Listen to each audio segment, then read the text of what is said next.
About an hour east of Halifax, yet still within the municipality, you'll find a coastal gem.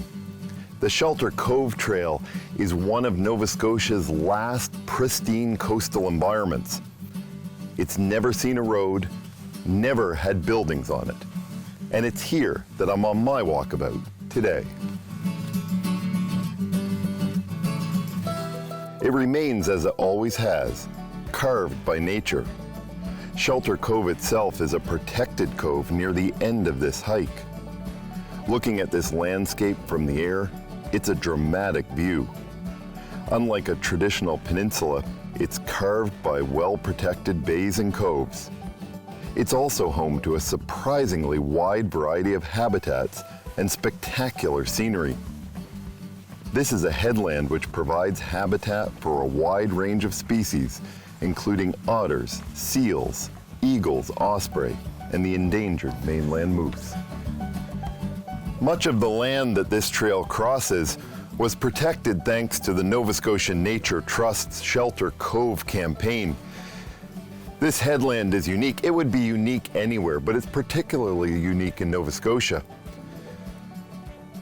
This area is 145 acres, and it's protected for generations of hikers and outdoor enthusiasts.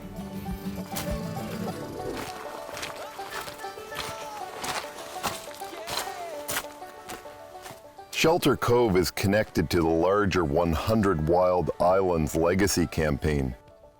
Those islands, there are actually 282, not 100, are found between Clam Harbour and Taylor's Head. In fact, the density of islands around this headland is 3 times greater than any other part of the Scotian shelf. 127 of them are over an acre in size. But even some of the smaller ones, including those near here, are important for seabirds and marine mammals like seals. Some islands are huge, up to 500 acres. The wilderness area covers 30 kilometers of the coast, but a land area of over 27 square kilometers, which makes it larger than Prince Edward Island National Park and Thousand Islands National Park. Shelter Cove is in the middle of that archipelago and is surrounded by many of those islands, including Ironbound and Mink Islands. The land along the Shelter Cove Trail was ultimately protected through a combination of a land purchase by the Nature Trust of Nova Scotia and a donation of land by the Friends of Nature. One of the things I find really interesting here is that there are many coastal habitats, but one of them is rainforest. Yes, rainforest here in Nova Scotia. Now, when you think rainforest, of course, your mind immediately goes to the Amazon. But we have them here in Nova Scotia, coastal boreal rainforests. Rainforests are often called the lungs of the earth, and this is certainly no understatement. Rainforests are responsible for 1/3 of the world's oxygen supply, despite covering only 1/10 of the Earth's landmass. Canadian coastal rainforests are not the same as the Amazonian rainforests, primarily because they are made up of coniferous trees like pines and firs rather than deciduous trees. That being said, Canadian coastal rainforests are among the wettest non-tropical areas in the world.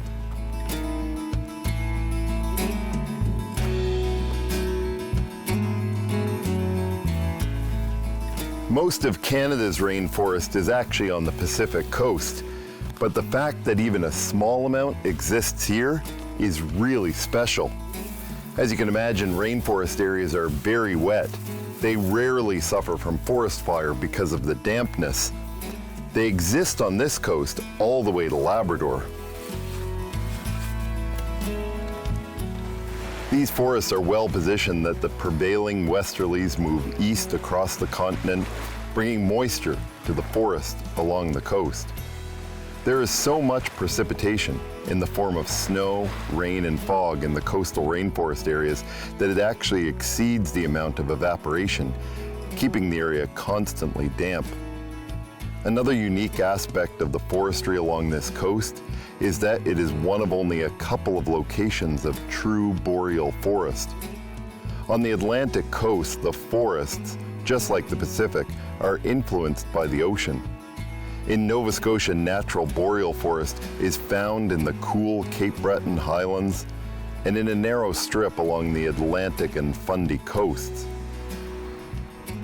The land closest to the coast, such as on this headland, is cooled by the ocean, which is what allows the boreal forest to thrive here. The cool temperatures, high winds, salt, and fog all impact the species that grow and even how those species grow. I'm crossing Grum Point here, and just through the trees I can make out Pope's Harbor and some of the islands which make up this area, including Harbor Island.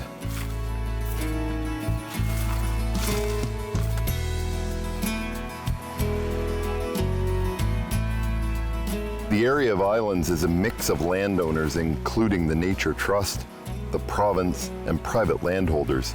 In 2015, the province designated all its islands in the area as part of the Eastern Shore Islands Wilderness Area. That wilderness area is focused on the islands offshore, but it is certainly important to this area. The area covered is larger than the 100 wild islands, going over twice the distance at 75 kilometers from Clam Harbor to Marie Joseph in Guysborough County.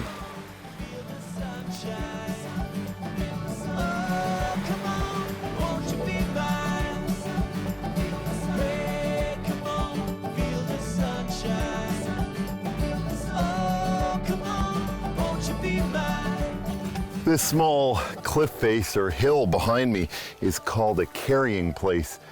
You know, a lot of these hills and cliff faces have names that have been lost to history. You can still find them on maps though. I wonder what the story was behind that one. Anyways, after the break, I'm headed across to the next part of the headland to continue my hike. Oh, come on, won't you be mine? Feel the sunshine.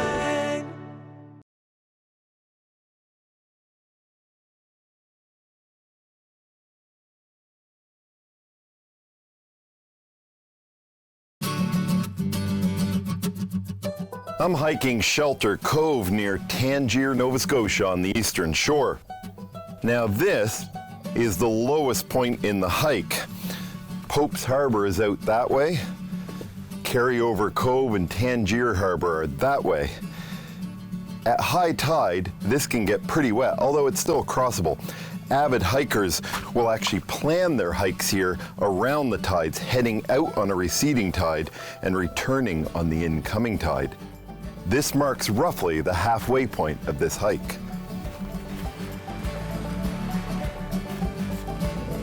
Pope's Harbor is the name of the water body here on the east side, but also a community that sits just behind the islands.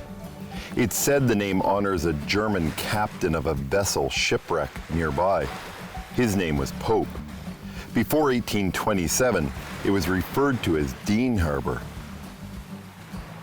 And before that, the Mi'kmaq referred to it as Quemodek, which means little loon place, or in other pronunciations, sometimes small harbor.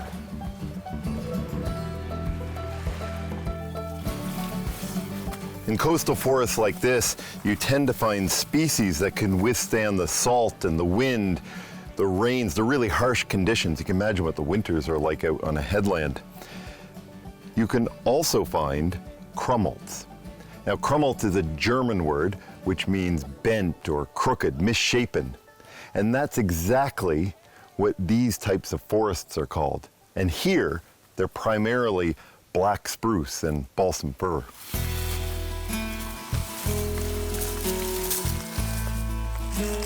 These trails are certainly woodland trails, and that is part of the plan for this site.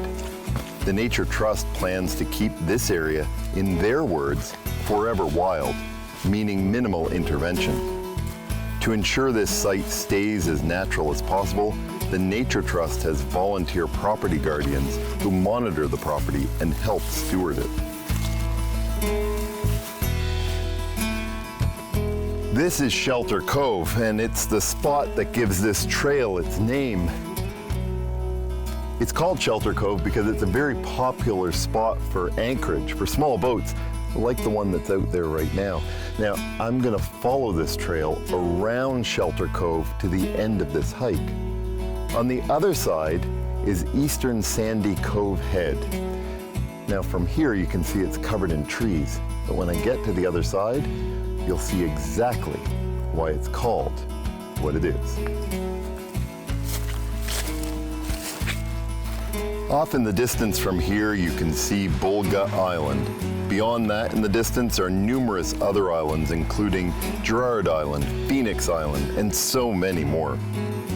These waters are incredibly important commercially to fishermen. Lobster fishing is big here. There's even a lobster plant not far from the start of this trail. An important spawning area for Atlantic herring is also found along this coast. Cod was once important here, but it all but ended with the moratorium in 1993. Many endangered species also call these waters home, including bluefin tuna, great white shark, and leatherback sea turtles. All along the coast, you can find an impressive range of coastal features and habitats. Beaches, headlands like this, salt marshes, bogs, barrens, and forests. Many of those features are amazingly found right here along the Shelter Cove Trail. It's probably no surprise that this area is a popular destination for all kinds of outdoor activities, including sea kayaking, sailing, coastal hiking, camping, birdwatching, and hunting. In fact, many private organizations run tours of all different types in this area, including out to Shelter Cove. As I come around Shelter Cove, I'm coming upon the gems that many people just simply don't realize exist. There are beaches on both the east and the west side here. Now, beaches are, of course, very popular for humans, suntanning, picnicking, and all that sort of thing. But they're also really important for many seabirds, including the endangered sandpiper and harlequin duck.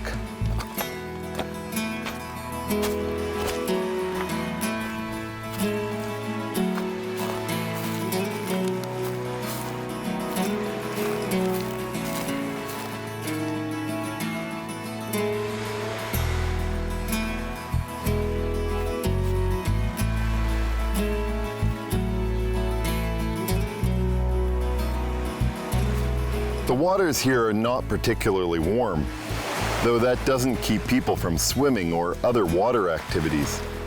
Research by Fisheries and Oceans Canada found the water along the eastern shore coastal areas are measurably colder than the waters just south of Halifax.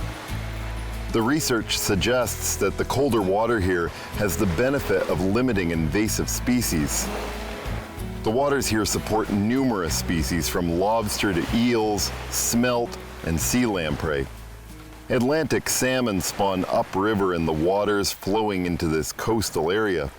The adult salmon will spend time checking the estuaries, waiting for the right time to spawn. And between May and June, these waters are home to juvenile salmon. Here on the western side is Sandy Cove, and this is Tangier Harbor. Over there is Balti Island. Now, that island, like many, used to have people living on them, but they're uninhabited now. There were homes there only a generation or two ago.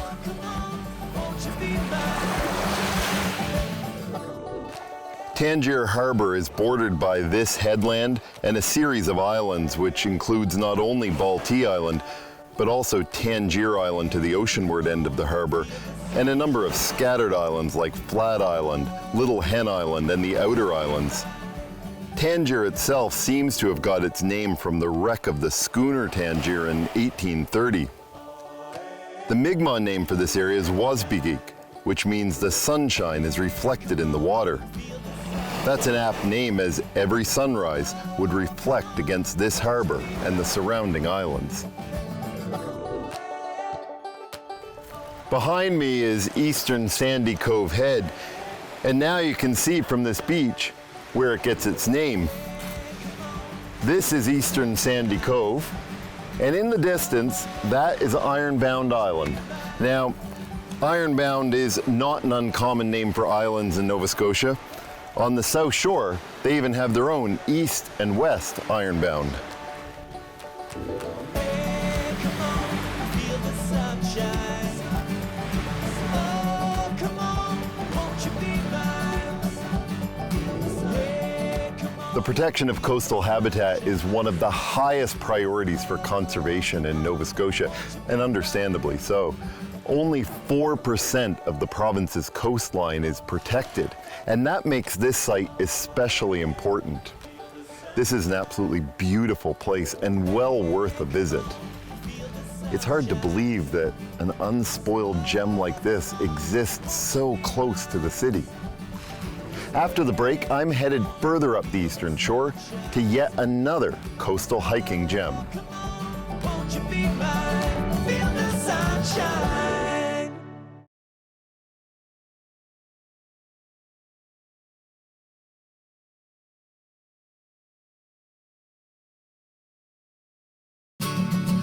If you're looking for something easier and a bit shorter than the Shelter Cove hike, then the Port Bickerton Beach Park and the trails here may be just the thing. There are actually 7 different trails here, totaling about 3.5 kilometers, and you can turn them all into one loop. And it's here that I'm on my walkabout today. The first lighthouse was built here in 1901. That building was destroyed by fire in the 1920s. The interpretive center at the start of the trail is housed in the restored second lighthouse, built here in 1930. It's a great place to stop if you're here in season to learn about the entire history of the area. It opened in 1997 as an interpretive center and tells the story of the Port Bickerton Lighthouse and Nova Scotia's lighthouse traditions. Behind it, the former lighthouse keeper's house now operates as a retreat for an artist-in-residence program. This is the third lighthouse built on this site. It was built in 1960. From here, I'm headed out onto the Budge Trail, which is named after Fred and Edith Budge, who were lighthouse keepers here from 1960 to 1977.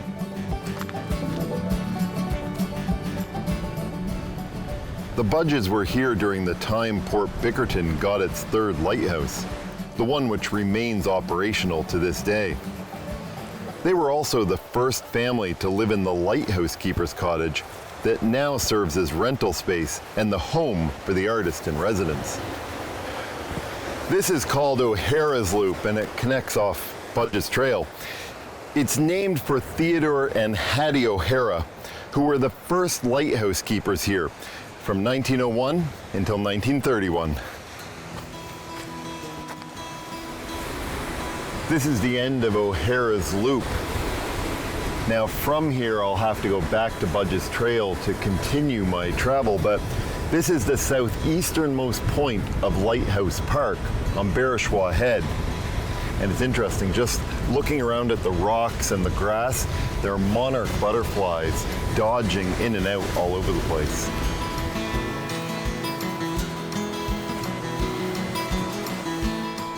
So this is called Initial Rock, and apparently when they were clearing this trail back in 1998, workers came upon this rock and realized that under the moss that was there at the time, there were all kinds of initials carved into it, with the earliest going back to 1903. You can just imagine the stories this rock could probably tell. Named for Lamont and Betty Lovett, who were lighthouse keepers here from 1977 to 1982. Lovett's Nature Walk actually starts back at the road, but I've picked it up by taking a connector from Budge's Trail. Now, much like most of the other trails in this park, it's fairly short, at only 750 meters. You'll find a lot of different species at Port Bickerton Beach Park. There's the migratory sandpipers and terns, plovers and herons. In terms of plants, juniper and bunchberry are common, as is sarsaparilla. This is Taylor's Loop, and it's named for the third lighthouse keepers at this site, Harvey and Annie Taylor. This trail is a little bit different than some of the others I've gone through. Even though it's out on an exposed peninsula, it goes through mature forest. I'll be looking across Barishwa Cove at the end towards O'Hara's Loop, which I did before. Looking towards the other direction is Bickerton Beach. This loop is very popular as a place to watch for different seabirds. I'm now headed on to Kaiser's Walk, which is a short 250-meter boardwalk which connects Taylor's Loop and Lovett's Nature Walk to Lowe's Path. Like many of the trails here, this walk is named for people who lived on this site at one time. Calvin and Francis Kaiser were the second lighthouse keepers here and the first to occupy the second lighthouse that was built, all between 1931 and 1937. While only a short stroll, this boardwalk crosses a bog which includes wild orchids, pitcher plants, cranberry, bakeapple, and more. Port Bickerton Beach here runs for about a kilometer. It's popular with surfers and with seals. Now I'm headed out onto Lowe's Path, which runs for about a kilometer and will take me back to the road that the lighthouse is on, near where I started my hike. Lowe's Path is named after Hector and Dorothy Lowe, who were lighthouse keepers here from 1983 to 1988.